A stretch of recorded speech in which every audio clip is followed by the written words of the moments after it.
Let's dive right into our political discussion bright and early this Friday morning. Welcome in former Trump campaign aide Rick Gates, constitutional law attorney, former prosecutor, and Newsmax contributor. I like to call him the ultimate multi-hyphenate, Ameer Benno. And in studio, the former lieutenant governor of New York and Newsmax contributor, the fabulous Betsy McCaughey. Good morning, everyone. Morning. Good morning. Good morning. Good morning. All right, let's get to it. Attorney General Merrick Garland says he is the one who signed off on that search warrant for the FBI to raid former President Trump's home in Mar-a-Lago. Take a listen.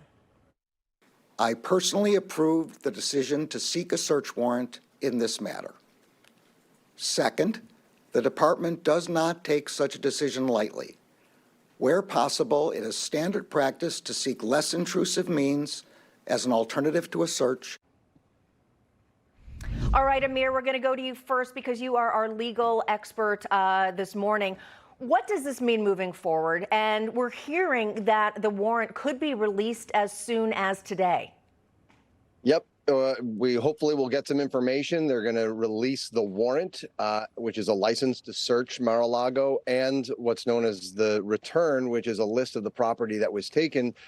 Pursuant to that warrant, we'll have some information then as to what they were looking for. There have been some reports that it had to do with information on nuclear weapons, but not more than that. So we will get some more details on that. The interesting thing to me is that they're not releasing the affidavit that's in support of the warrant. So in every warrant application, the prosecutors have to submit an affidavit, a sworn statement establishing probable cause. That is what the judge is ultimately going to review and sign off on. And that is what's going to tell us whether or not this action by the FBI was in fact legally justified. So while they are giving us something, no doubt because of pressure from the public, they're not giving us really the dirt on what we need. A quick question there, follow up. In terms of that affidavit, is that something that could potentially be released? Is there any way that could be released? Well, I mean, it's under seal. So ultimately, it's going to be the decision of a court whether or not to release it. And it would have to be released if it is with the consent of both sides. So I could never say that it's impossible to be released. It's unusual to be released, but this is a very unusual case. Okay, thanks, Rick. We have to get to you, of course. Congressional Republicans call Garland's search warrant insufficient. Do you expect anything from that warrant when we do find out what it is for sure? Of course, as Ameer mentioned, it's really the affidavit that is maybe much more important to see at this point. Yeah, it's incumbent upon the court to release as much information as possible. The fact that Merrick Garland did a press conference yesterday tells you the unprecedented nature of this entire evolving story. And the fact that he came out is an indication that he is under immense pressure to justify the raid on President Trump's house. And look, I'm with Betsy. This reckoned back to 2016 when James Comey came out on the air and he was attempting to help Hillary Clinton, but it backfired. And that's exactly what this is doing with Merrick Garland. I think this is going to galvanize Republicans. It's increased fundraising for them. I think it's going to have a significant impact on the way people view government and the Biden administration in relation to the midterms in November. Yeah, Rick, so you're saying you do think also this will, as you said, galvanize the base. Do you think this will drive many more Republicans to vote, and maybe those who were kind of unsure about which way they were going to go, but really to say, you know what, I know what I'm going to do, and I have to fight for this country? Absolutely. And you look at the polling and you look at what's happening in the the news right now and the way that people are, kind of galvanizing around this issue. And I think first and foremost, people just want the truth. They want the facts. And the absence of the FBI and the Department of Justice not providing that gives them, even more suspicion. That's a great point. I would say murky at best is the word that comes to mind. All right, Ameer, President Trump's lawyer, Alina Habba, was on Rob Schmidt last night, to express her thoughts on the FBI raid. Let's hear what she had to say. The way you depicted it was very accurate. When they first came on the premises, they were not given the warrants. They asked for a copy. They wouldn't hand it to them. And if anything was given to them, it was not till after the search. Right. So, have you ever heard of that before? No. How about the attorneys being told to leave the premises? I haven't heard of that either, that they had to stay on property, but they could not watch.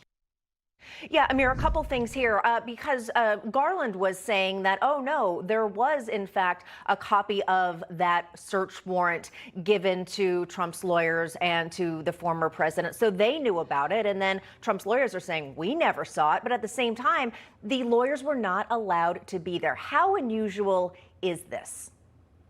Well, it's very unusual. I mean, they have to show the warrant, and they are supposed to give a copy of the warrant to the target of the search.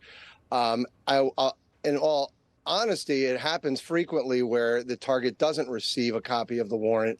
That's not unusual. That's not the correct practice, but it does happen. The fact that the attorneys are kept out, typically attorneys aren't present at the time the searches are being executed. In this particular circumstance, they were. And we don't really know why they were kept out. That, of course, sounds very troubling. I think from the DOJ side, they're going to probably argue that there's some national security implications of why they're searching, and that's why that they needed to do that, and that there's no right to counsel at the time that they're executing the search because there hasn't yet been any official commencement of a prosecution against the former president. So therefore, his right to counsel hasn't attached. That's probably going to be what they argue. But still, it smells wrong, and it creates this a reasonable basis for skepticism by the American public as to the integrity of the FBI. Yeah, that goes back to what Betsy was saying a bit earlier. Yeah. But Betsy, I do want to get to you. We have about 30 seconds left. You recently wrote an article for the New York Post saying we can't trust the FBI after its long history of political meddling. You kind of broke down some of that history for us. I mean, even saying, asking you if the FBI has become too politicized. I already know the answer to that question. But let's talk about public erosion and what that means for the country. 47% of Americans, according to a poll before this raid, distrusted the FBI. And the fact is that Congress needs to act to slice off the powers of the FBI, separating the snooping or surveillance powers from law enforcement and giving it to another part of the executive branch. This agency is too powerful, and it hasn't become too corrupt. It's always been politically corrupt, and Americans should not have to live in fear, not just a former president. This could happen to anybody, and that's the point. Congress needs to act. Okay, we're going to leave it there this half hour. Betsy, Rick, Ameer. J.P. Morgan's CEO is warning that an economic hurricane is coming. Are you preparing? If you don't do anything, your 401k could be a 201k, and that is not good. So call our trusted friends at Lear Capital. For 25 years, Lear has helped investors own gold to protect against market chaos. It's a good thing. They can help you too.